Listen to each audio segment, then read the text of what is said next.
Aujourd'hui, on va faire une application des champs magnétiques. Pour ça, on va commencer par truc cool numéro 1, cyclotron. Alors cet exercice, les amis, il était au bac de 2023. Comme vous pouvez le voir, ici j'ai fait un petit schéma de la situation. En gros, on a deux demi-disques dans lesquels règne un champ magnétique uniforme. Et entre les deux, règne un champ électrique uniforme qui accélère les particules, enfin les électrons du coup. Il accélère les électrons. Et du coup, au début, il a une vitesse petite, puis fiou, il fait un mouvement circulaire uniforme, puis fiou, il accélère. Puis encore un mouvement circulaire uniforme, et fiou, il accélère encore, et etc., etc., etc. Il va de plus en plus vite sur l'accélérateur de particules.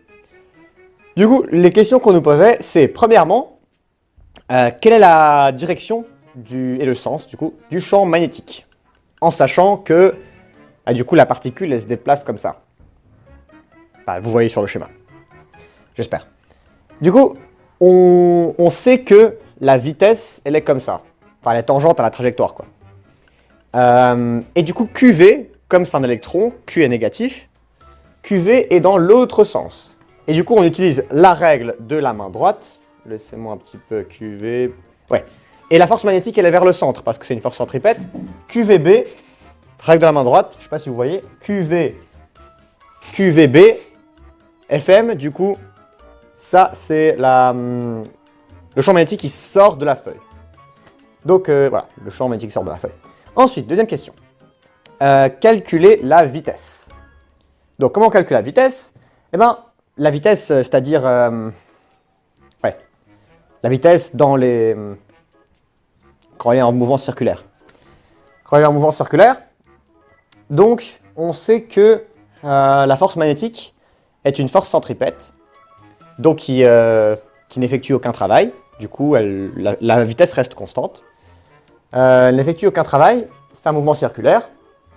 Du coup, on pose force magnétique égale force centripète, en norme et en vecteur, même chose. Fm égale FCP. Et du coup, on remplace mv carré sur r égale QVB sin θ. Bon, la vérité, ça devrait être l'inverse, je me suis trompé. QVB sin θ égale mv carré sur r, tant pis. Et on sait également que Q est égal à moins E et sin θ égale à 1 puisque QV est perpendiculaire ou orthogonal à B. Et du coup, on remplace Q par E, enfin, valeur absolue de Q, on remplace par E. Sin θ, on enlève et on réarrange V égale EBR sur M, qui était la formule demandée. Finalement, on nous demande de prouver la formule pour la période de révolution dans les cercles. Enfin, je vous remonte le schéma. Hop. Quelle est la période de révolution pour faire pfiou? Quelle est la période de révolution? Hop.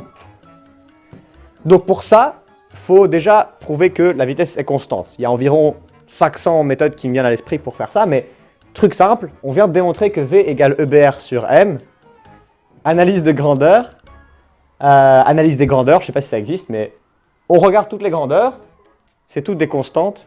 Non, c'est pas une analyse dimensionnelle. Analyse grandeur rayonnelle. Je sais pas si ça existe. En ayant déjà interrompu, est-ce qu'il n'y a pas un point qui manquait par hasard à côté du cercle B? Quoi? Enfin, le champ magnétique B pour ouais. montrer qu'il sort. Est-ce qu'il n'y a pas un petit point qui manque dans le cercle? Juste à côté de B sort. À ta droite. Il y a B sort. Il y a un cercle. Ah, j'ai dû mettre un point. Oui, pardon. Peut-être me lire comme ça. Je sais pas dessiner. Mais à l'intérieur. Oui, c'est vrai. Bon, on s'en fiche, c'est bon. Mais... Ok, on retourne à nos moutons. Je sais pas, on verra. Ok, donc V égale EBR sur M. E, charge élémentaire, constante. B, champ magnétique, constant. R, c'est un cercle, donc le rayon de courbure est constant. La masse de l'électron, c'est une constante. Toutes des constantes, V égale constante. Et du coup, forcément, vu que c'est un mouvement circulaire, la vitesse est égale au déplacement divisé par le temps. Et si on prend le déplacement comme étant le périmètre, 2πr, alors le temps, delta t, c'est grand T, la période. V égale 2πr sur T. Cette formule, faut bien la connaître, elle est très importante pour les champs magnétiques et pour les champs gravitationnels. Elle n'est pas dans le formulaire, je pense, parce qu'ils pensent qu'elle est tellement triviale qu'il faut la connaître par cœur. Bah, connaissez-la, voilà. Apprenez-la.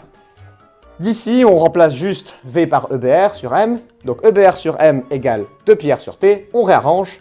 T égale 2πm sur EB, ce qui était la formule demandée. Et finalement, on a la quatrième question, mais ça, c'est une question sur les champs électriques. Donc ça, ce sera pour une autre fois.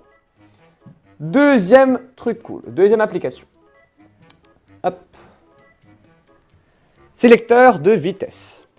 Donc, qu'est-ce qu'un sélecteur de vitesse? Un sélecteur de vitesse, c'est un appareil où on a, en gros, deux plaques chargées avec une différence de potentiel, ici, plus en haut, moins en bas. Oui, voilà, plus en haut et moins en bas. Et aussi un champ magnétique. Un champ magnétique qui règne dans cet espace. Et donc, le but d'un sélecteur de vitesse, c'est de sélectionner les vitesses. Il faut qu'il y ait seulement certaines vitesses qui passent.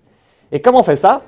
En gros, on sait qu'il y a deux forces dans cet appareil. Il y a la force électrique et il y a la force magnétique.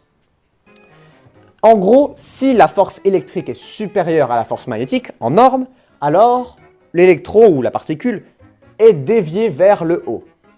Et si la force magnétique est supérieure à la force électrique, en norme, alors il est dévié vers le bas. Reste encore à déterminer quelle est cette vitesse pour laquelle les particules ou les électrons, ou voilà, les particules vont en ligne droite. Donc si on a un petit trou là, c'est la même chose, à l'examen on a eu cet exo. Si on a un petit trou ici, alors on peut sélectionner les particules qui ont une certaine vitesse. Et quelle est cette vitesse? Très simple à calculer. Hop. Hop, hop, hop, hop. Voilà, voilà. Donc, Newton 1, principe d'inertie. Pour qu'on ait un MRU, un mouvement rectiligne uniforme, il faut que la résultante des forces soit nulle. Quelle est la résultante des forces? Eh bien, c'est la force magnétique plus la force électrique. Et du coup, c'est nul. Fatalement, si on a ça, c'est qu'on a ça. Force magnétique en norme égale force électrique en norme. Donc, on remplace EVB sin θ. Sin θ égale 1. EVB est égal à EE. Les E partent et on se retrouve avec V égale E sur B. Donc si on a cette vitesse-là, alors les particules passent à travers le trou. Donc seules les particules avec cette vitesse-là vont passer à travers le sélecteur de vitesse. Et si V est inférieur à E sur B, alors la force électrique prédomine. Elle est supérieure, donc fioup, vers le haut. Si V est supérieur à E sur B, fioup, il est dévié vers le bas. Voilà, c'est tout pour aujourd'hui. Au revoir.